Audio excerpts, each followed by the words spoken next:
Hello guys, કેમ છે? જય શ્રી કૃષ્ણ. મારી યુટ્યુબ ચેનલ પર તમારું સ્વાગત છે. ચલો, આજે હું સવારમાં કામ કરીને ફ્રી થઈ ગઈ છું, તો મને એમ થાય છે કે થોડી ખારી સિંગ બનાવી નાખું. તો તેના માટે મેં મીઠું ગરમ કરવા મૂક્યું છે અને હવે આપણે ખારી સિંગ કરવાનું સ્ટાર્ટ કરશું. ચલો ગાઈઝ, તો આપણે મીઠામાં સિંગ નાખી દીધી છે બનાવવા માટે. ચલો, આપણે કન્ટિન્યુ હલાવતું રહેવાનું છે, નહીંતર રાતી થઈ જશે, કાં નીચે બળી જશે.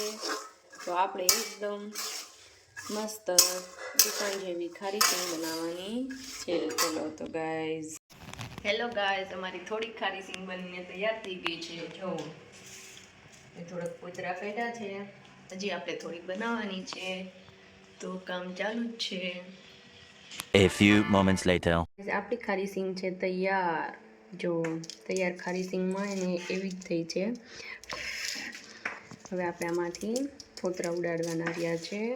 ચલો, ખારી સિંગ થઈ ગઈ છે ready. A few moments later.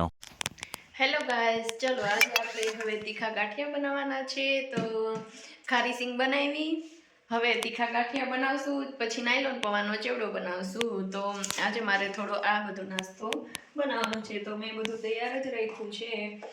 ચણાનો લોટ છે, તેલ છે, ચટણી છે, નાયલોન પૌવા માટે બધી વસ્તુ છે, બધું તૈયાર છે. ચલો, હવે આપણે બનાવીશું તીખા ગાંઠિયા. ચલો ગાઈઝ, મારા તીખા ગાંઠિયાનો લોટ મેં તૈયાર કરી નાખ્યો છે. હવે હું તીખા ગાંઠિયા બનાવવાની છું. ચલો ગાઈઝ, જો ગાઈઝ, ગાંઠિયા બને છે. ગાંઠિયા થઈ ગયા છે તૈયાર, હજી ચાલુ જ છે. A few moments later. Hello guys, બનાવું છું નાયલોન પૌવાનો ચેવડો. ગાઈઝ, આજ તો મારો આખો દિવસ આમ જ વહી ગયો. સવારે ખારી સિંગ કરી, બપોર પછી ગાંઠિયા કર્યા અને હવે નાયલોન ચેવડો કર્યો. આજે આખો દિવસ તો કિચનમાં જ ગયો છે.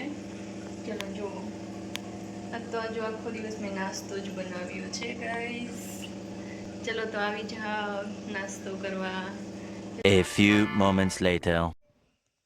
હેલો ગાઈઝ, આજે મેં બનાવી તીખા ગાંઠિયા બનાવ્યા, ખારી સિંગ બનાવી અને નાયલોન પૌવાનો ચેવડો બનાવ્યો. જો ગાઈઝ, તમને કેવો લાગ્યો છો મને કોમેન્ટ કરજો. અને ગાઈઝ, ચલો, મારા આવા જ બ્લોગ જોવા માટે મારી યુટ્યુબ ચેનલને લાઈક કરજો, શેર કરજો અને સબસ્ક્રાઈબ કરવાનું ના ભૂલતા. ચલો, આપણે હવે મળશું નેક્સ્ટ બ્લોગમાં. ચલો બાય, જય શ્રી કૃષ્ણ.